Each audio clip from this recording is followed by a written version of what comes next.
Hi everyone, it's Ryan with Flik in Atlanta.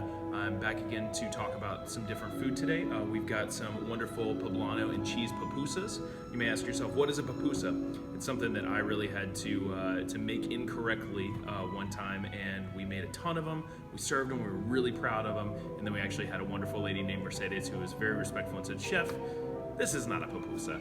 So she very kindly made us some at her house, brought them to us the next day. Worlds of difference, and they are amazing. So basically, pupusas are a traditional corn cake that you'll find in Peruvian or Latin American cuisine, made out of masa flour right here. So this is basically corn that is dried and it's soaked in lime solution first. It's not the same as cornmeal. It's really finely ground, and you can find this at any store that serves or that has like a Hispanic or a Latino section. This one is masa harina, and so very simply what we're going to do is we're going to take this, we're going to add some salt to it, a little bit of water, and we're going to get it to the consistency of wet sand. Then we're going to fill it with some shredded Monterey Jack cheese and some roasted poblano peppers. So I roasted my own peppers here. You can buy canned peppers, and you can get like the little chilies that are in a can. This is something that's really, really easy to do. It just takes about 20 minutes. So what I've done is I've taken a poblano pepper, and you can see I've covered it with plastic wrap because after I grilled them, I want to trap that heat and that steam in there. So I've taken my poblano pepper and I've charred it on the grill until it looks just like this. You don't want to burn it, but you want to get it nice and charred so that that skin will come off and you develop the flavor. So what I'm going to do is show you how to peel these real quick, and I've already diced up the rest of them. A little bit of oil on them, just blended canola oil. And so I'm gonna take the skin and I'm gonna peel it off just like this. Comes off pretty easily. And as long as you've grilled it long enough, you can actually just pull that straight off. Now the other challenge is gonna be getting the seeds out of this. So what I did was I opened these up and then kind of used a knife to scrape them off. You don't wanna rinse them underwater because it washes all that good flavor away. I actually like to clean them over a bowl and save the juice. So I've gotten all that skin off, just like that. So as long as they're cooked and the skin is charred and you've wrapped them and let them sit, it'll come off very easily. And then you just open them up, strip the seeds out, and dice them. So I've got 5 poblano peppers right here. All right, what we're gonna do is we're gonna mix up our dough real quick. So for our dough, we've got our masa harina, we've got some salt. You can always season afterwards, and the poblanos I've seasoned with a little bit of salt, and also the cheese has a little bit of salinity to it as well, but you want to make sure that your dough has a pretty good seasoning to it. You can always test it out by par frying some in a pan. I'm actually going to get my pan going right now and warm my oil up because we're going to pan fry them afterwards. So I got my salt in my dough. I'm going to mix it up so that it's evenly distributed, and I'm going to start adding my water in. So again, we're looking for the consistency of wet sand, and this dough, if you're working in larger batches, what's gonna happen is your dough is gonna keep drinking up that water, and so it'll look really good, it'll be nice and wet, and then you'll be like, wait a minute, I need more water to it. So you always wanna, if you're working in larger batches, just have a little extra water off to the side, and you really wanna feel the dough out and make sure that you are keeping it at the right moisture level. So we're gonna stuff the poblanos and the Monterey Jack on the inside. You can also top it afterwards, but pan frying is the best way to go with these. If you deep fry them, sometimes you end up losing some of those ingredients and they come out the side. You'll also see this kind of dough used for just corn tortillas, for tamales as well, just mixed up, and literally salt, a little bit of water, and you can just press them out. You can also use it for arepas as well, which are kind of the same thing except not stuffed with fillings usually.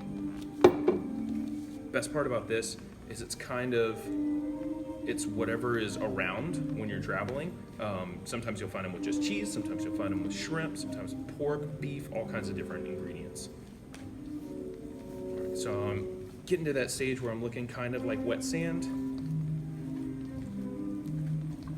There we go. And then the trick to this that I was blown away by, it's the simplest thing ever because I used to add my oil into it and I learned that that is not correct. The big trick is dipping your hand in the oil and using that as the way to keep your hand from getting totally caked in masa flour. So right in front of me, I've got my garnishes that we're gonna finish with as well. We'll talk about those in just a second. But all of these recipes were inspired by recipes that we use here on our campus, and we use them in our cocina station. So all of these are really nice. You know, the masa has a little bit of calorie content to it because it's corn, and obviously your cheese and everything does as well. But what you're really, everything that we're garnishing it with is really not that bad for you. All right, so I've mixed up my dough, and I've got it to the consistency that I'm looking for in this half of the bowl. So this right here, it really is. It's like if you go to the beach and you've got a nice pile of wet sand. So what I'm gonna do is I'm gonna dip my hand. I've literally just got canola oil right here. I'm gonna put that off to the side. I'm gonna dip my hand in the oil, and I'm gonna create a little assembly line here. So I've got my cheese, I've got my poblano peppers, and I've got my oil heating up nice and gently. So I'm going to take my hand, and I'm gonna dip it in the oil, and then I'm gonna shake off the excess. I'm gonna get a nice ball about the size of my hand, and then I'm gonna press it out so it makes a little flat cake. And then what we're gonna do is we're gonna basically make a pocket here. So I'm flattening it out, rounding it up a little bit, and then we're gonna take some cheese.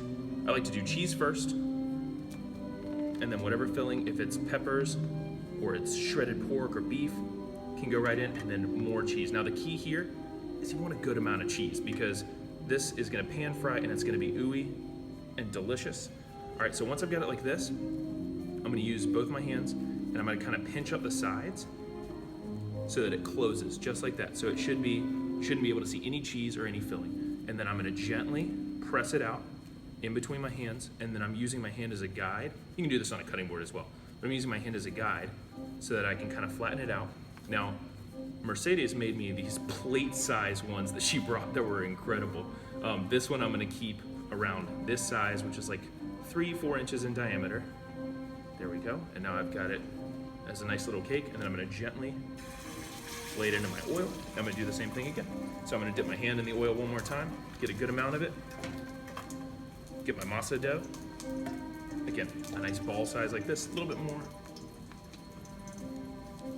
And then same process. We're gonna kind of flatten it out a little bit. We're gonna add that cheese into it. And now, you really wanna get 2 or 3 of these ready to go, add them into the pan at the same time or around the same time, and then you wanna get that oil hot enough where you're gonna get it to start cooking, but not too hot because you don't want it to burn. You don't want to end up with raw flour on the inside and then cooked to death flour on the outside. If you find that it's cooking too quickly, you can always take them out, put them on a half sheet tray, and put them in the oven, and then it'll finish. Especially if you're making them in a large batch, but this is something that typically people make at home, or it's street food where they've got a really nice vat of oil and they're just making them and frying them up to order. So again, got my dough. I've made a little half moon. So you can see my poblanos and my Monterey Jack are kind of spilling out the sides. So I'm gonna take just a little bit more of the masa and I'm gonna put it on there so that it doesn't seep through. Now, my favorite parts are the actual fried cheese that seeps out. All right, number 2 goes in. And then I'm gonna keep making some more of those later for lunch because, let's be honest, you can never have enough pupusas. All right, so now our classical music has reached a climax. I'm very excited because we're almost done. So we've been cooking these. I cooked them for about 5 minutes on the first side. We flipped them over, and now we're cooking for about 7 minutes. You may have to turn them a few times, but really what I'm looking for here, if you'll come with me, is I'm looking for the sides to not be raw. These are looking pretty good. We got about a minute left, and I'm looking for a nice crisp top, but not too hard. You can see right here where the cheese is browned. Oh my gosh, it's gonna be so good. All right, now we're gonna pull them off.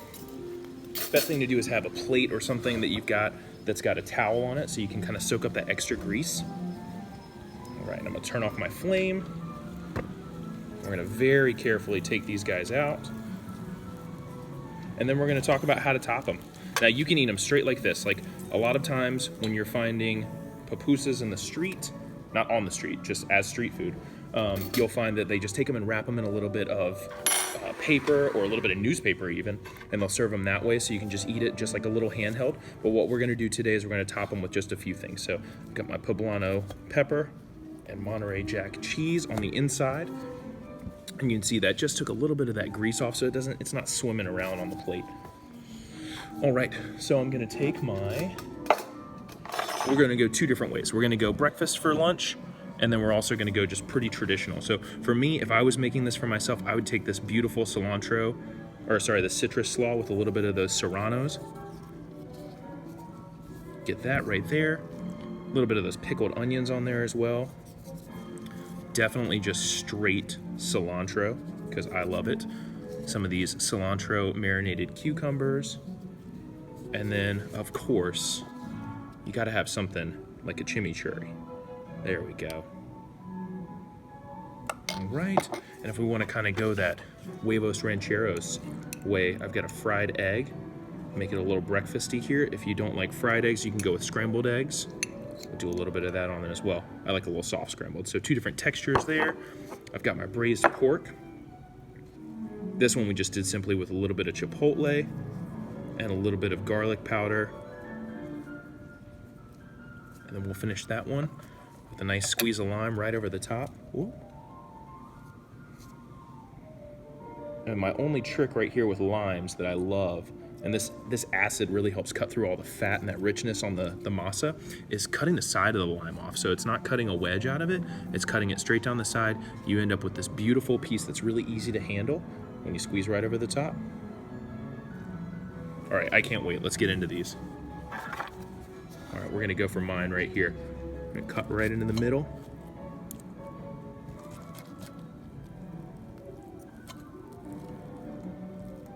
Oh yeah. Nice and gooey. Cheese is melted all the way through. So good. Thank you so much for watching. I hope you guys enjoy. This is one of my favorite things to make, especially if your kids love tacos or quesadillas. It's just the same thing in a different way. Thank you so much. I look forward to seeing you again soon. Have a great day.